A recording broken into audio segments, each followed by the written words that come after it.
पुण्यातली विधान भवनाची परिस्थिती नेमकी काय आहे हे आपण बघितलं आणि यावेळेस पुन्हा एकदा काँग्रेसचे जे ज्येष्ठ नेते आहेत जसं की विजय वडेट्टीवार, नाना पटोले हे आक्रमक झाले असल्याचं बघायला मिळालं। पुढची बातमी थेट बीडमधून।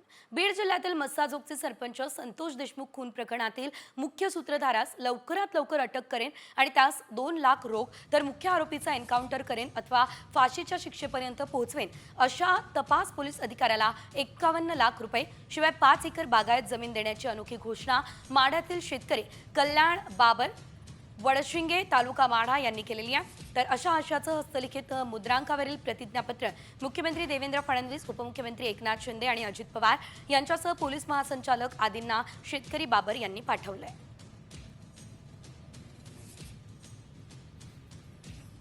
सरपंच संतोष देशमुख खून प्रकरण गाजतंय, दुसरीकडे आपण आज वेगळी अनोखी घोषणा करताय।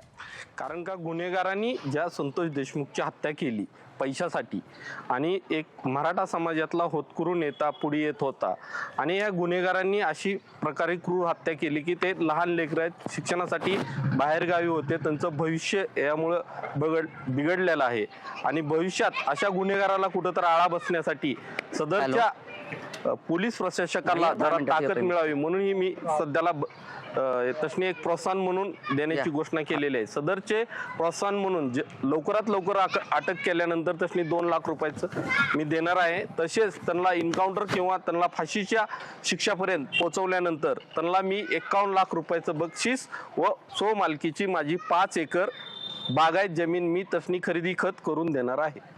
हा नेमकं या प्रकरणामागे नेमकं कोण आहे असं वाटतंय आणि आपण आज वेगळी घोषणा करताय, एकीकडे शेतकरी पेशा, दुसरीकडे या अनोखी घोषणा। गुन्हेगाराच्या पाठीमागे कोणी असलं तरी ती गुन्हेगार असतो। गुन्हेगाराला पाठीशी कोणीही घालू नये, कुठल्याही राजकीय पक्षाने घालू नये किंवा कुठल्या एखाद्या संबंधित नेत्याने त्याला पाठीशी घालू नये, कारण का तो गुन्हेगार